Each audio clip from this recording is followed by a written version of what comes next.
Before we start, I should say that anyone can become a psychopath. So don't feel like I'm saying you can't become one. You can, okay? Positive mindset. Also, it might be the case that psychopathy is its own kind of personality type in some sense. After all, some of the typical traits don't align well naturally with certain personality types. That being said, I have done a series on the dark side of lots of the personality types, and I can assure you, there is indeed a road to darkness for everyone. Maybe that should be my tagline. Okay, let's start with ISTP. ISTPs are the stereotypical quiet person sitting in the corner who has already mapped out all of the escape routes and the most efficient way to murder everyone in the room. ISTPs love to do things well, to master skills if possible, to refine their understanding of things. Many of the things they enjoy in life, for want of a better phrase, don't really involve or need people. And more than that, people can often get in the way. So there are definitely routes that ISTPs could go down which bring them away from enjoying people, and even going as far as to be quite cynical about human nature. When it comes to psychopathy, I can definitely see it. The stereotype of an assassin who is simply focused on their craft and doesn't concern themselves with the moral consequences. That kind of pure detachment they can have. I'm already kind of surprised by this one, but I think I'm going to go with likely for ISTPs.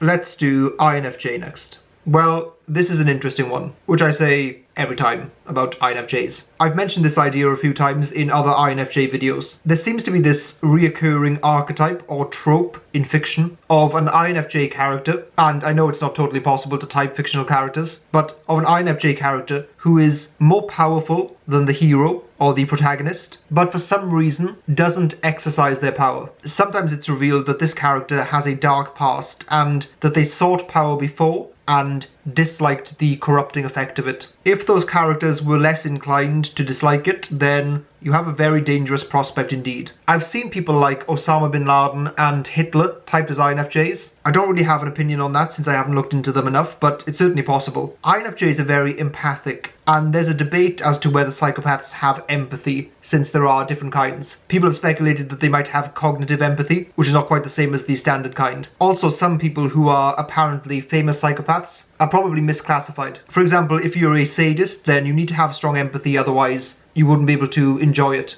So I've heard. I'm going to go with possible for INFJs. I mean, like I said at the start, it's possible for anyone, but it's fun to speculate on how each type's preferences and traits and cognitive functions might match up to things like being president, being a millionaire, being a psychopath. Okay, come to think of it, those three things might have surprisingly similar lists. Let's do ISFJ next. Well, my natural reaction is that ISFJs are going to be low down on this list. In the dark side of the ISFJ video, I tried to speculate on how these guys could turn bad. And the way I think this would happen is by them becoming too controlling or possessive. They love to care about people, obviously, but that can, under some circumstances, become kind of smothering. It's really hard to see the archetype of an ISFJ being similar to the archetype of what we understand about psychopaths. So I'm just going to go ahead and put them in highly unlikely. I don't think ISFJs have done so well in videos yet, but in some sense, the highly unlikely category is kind of the win in this one. Okay, let's do ENFJ next. They can be charm personified, and generally the more charming a person, the more suspicion they should be given. I can see a clear path for ENFJs to lean into this part of their personality and be ultra superficial, shape-shifting creatures. They really can be masters of the social realm. As I mentioned before, an ENFJ gone bad in my mind would be some smooth-talking politician who everyone loves but is clearly something more sinister underneath. They could also easily make great salespeople. In fact, there are almost certainly many great ENFJ salespeople out there. The kind that could convince you to buy a car that will break down after like 1 mile. Again, like INFJs, they're going to be the good guys most of the time. They definitely warrant a place alongside their INFJ brethren. Impossible. Why do I feel like I've said the word brethren in all of these videos? What does that word even mean? Okay, let's do ENTP next. In some ways, ENTPs are like the archetypical friendly psychopaths of the world. To be honest, I think this aspect of their personality might be a little bit overplayed, since they do tend to secretly seek harmony, and in my experience, spend quite a lot of effort trying to do the best for the people in their life. Strangely, I think it's their openness to many aspects of life in general. It's not the fact that they are exclusively devil's advocates, it's that they're advocates for everyone's opinion, which, by definition, happens to include the devil. Having blind spot introverted feeling means they're going to be out of touch with their individual feelings and values on things, which can definitely make them quite detached I think there's a Michael Pierce video where he says that ENTPs seem to enjoy life without ever being particularly attached to it, which is an odd but accurate description for lots of ENTPs. They can certainly treat life like it's a game or a playground for exploration. They can also be impulsive like the SE DOMs. The question here is whether they are likely or highly likely. I think I'm going to put them in likely for now, but I might change my mind. They can be pretty nerdy and intellectual in their pursuits and desires, and can easily be in the crazy professor mode. They're equally likely to seek knowledge as opposed to thrills though. Let's do ESTP next.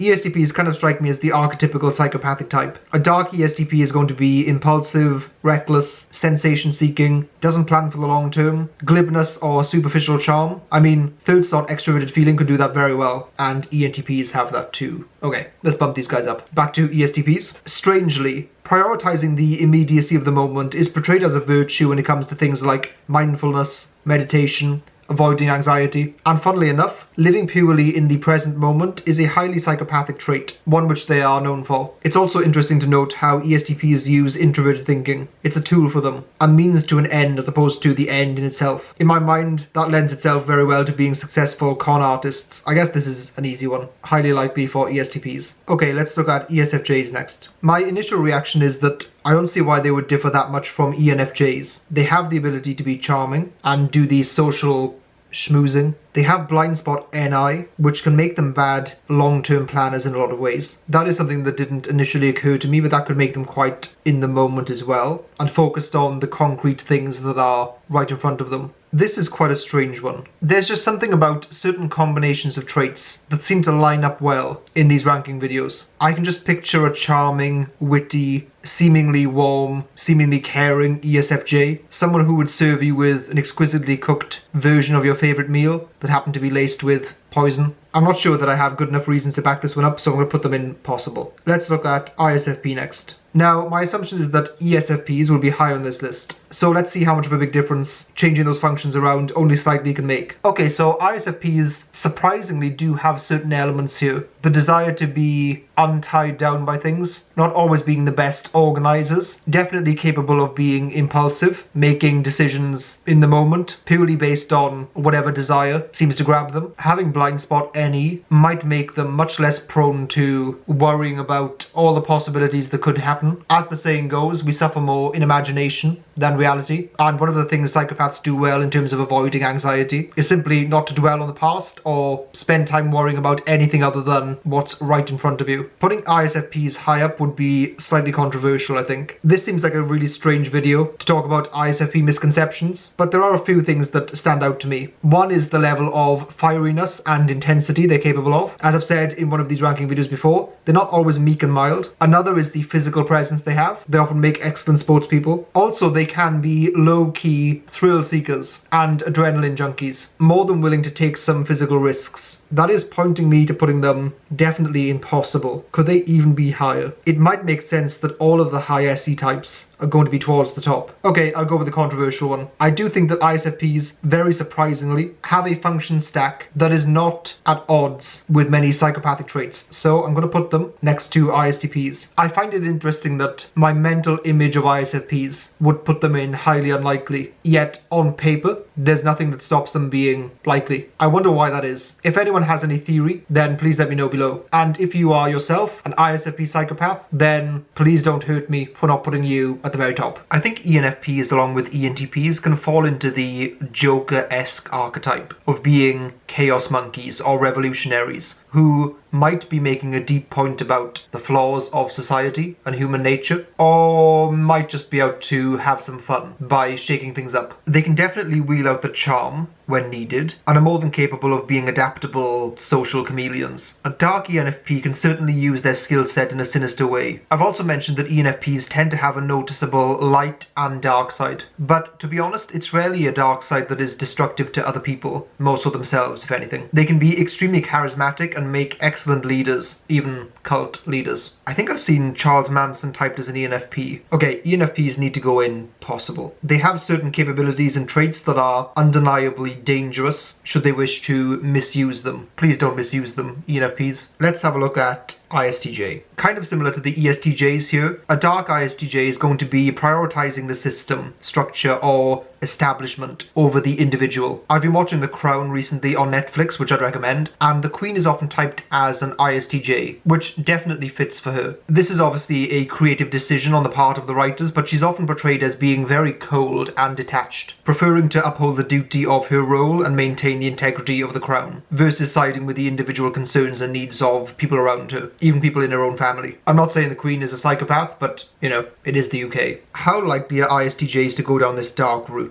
They have blind spot FE, which is going to make them pretty blunt and even cold sometimes, but they also have third slot FI, which ironically will make them quite individual in their values and beliefs. They have to be less likely than ESTJs, but I think I still want to put them in likely. Okay, let's do ENTJs next. I mean, all of the same reasons as ESTJs, but probably with a few more thrown in there as well. Whereas an ESTJ might see themselves as doing their duty, an ENTJ might make up their own plan or vision and see that as more than enough justification to take action. The image I have in my mind is simply of a dictator, someone who's Napoleon-esque, a strong leader who seems very appealing, but someone whose ambition and power-hungry nature might be endless and therefore dangerous. No surprises with putting ENTJs in the highly likely category. Let's do INTP next. Like a few of the other types, the image of INTPs as being cold comes from the detachment they often experience. It's hard to equate the function of TI to logic. Maybe it's more a representation of the extent to which a person wants to align themselves with logic. People sometimes confuse being logical with being unemotional or uncaring, which I think is a big mistake actually. Logic can often be a critique of how to go about something as opposed to telling people what they ought to be going about. And often INTPs will critique your thinking processes as opposed to your underlying beliefs. I mean,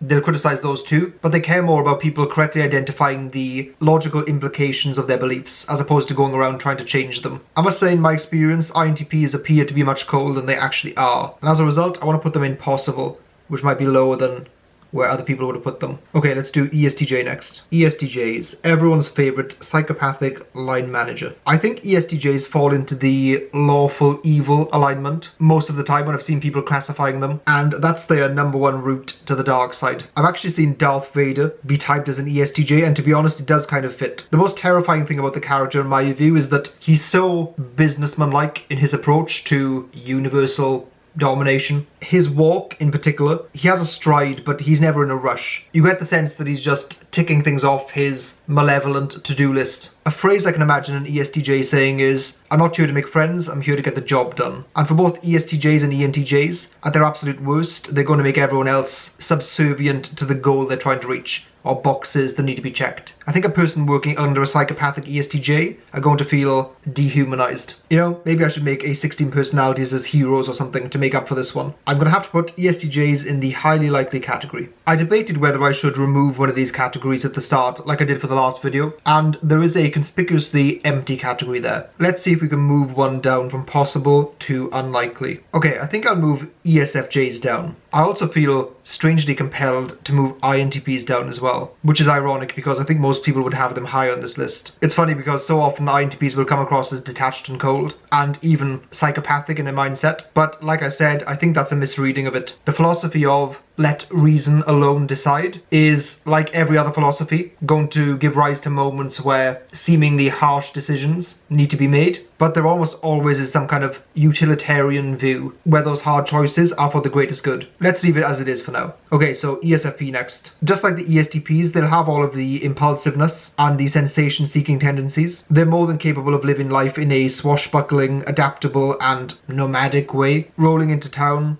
causing trouble, then moving on to the next place. I should have done these right next to ESTPs because they have all of the same reasons. They're in the moment, less concerned with long-term planning, and instead want to focus on squeezing all of the pleasure out of the present. Capable of charm, charisma, maneuvering their way around people pretty easily. I think this is just a open and shut highly likely. Okay, INFP. That ISFP choice still feels very weird to me, not least because I'm expecting INFPs to be low down on this list. INFPs have SE as their blind spot function, which means that they aren't going to be as sensation-seeking as ISFPs. They tend to be a bit more pondering and in their heads. It's kind of hard for me to even picture an INFP psychopath, to be honest. Maybe some serial killer who's really artistic with their crime scenes. One thing that psychopaths and narcissists do that is often not obvious is that they portray portray themselves as victims, we tend to picture them as being the perpetrator of something very overt. But the fact that most people can have their heartstrings pulled pretty easily means that they'll make use of that sympathy. In fact, I remember in the book The Wisdom of Psychopaths, there was some interview or conversation the author was having, and the person who had been classified as having antisocial personality disorder actually said that taking advantage of sympathy from others was one of his most potent weapons, which is quite a scary thought. So maybe you could have a sweet INFP who everyone wants to look after and take care of, but in reality, they're actually playing everyone. I mean, it's possible, but I still don't think that's likely. So I think I'm going to go with highly unlikely. Okay, finally, INTJs. Literally the archetypical evil mastermind supervillain. Schemers, plotters, Machiavellian machinations for days. I can picture them sitting in their lairs, sipping on the blood of their fallen enemies, watching their meticulously crafted plan fall into place. But is there a different take? I mean, for every INTJ villain, there is going to be an INTJ hero. Well, often misunderstood hero or anti-hero. Generally, INTJs want things to be improved, and by definition that means making things better for everyone. Psychopaths are actually quite boring in many ways because they're kind of like a different species to humans, just with a human suit on. The most interesting characters, or even real-life people sometimes, are the ones who have one foot in the dark side, but never fully step over into it. I think to honour the trope and stereotype, I'm going to put them high up, but I'm going to put them in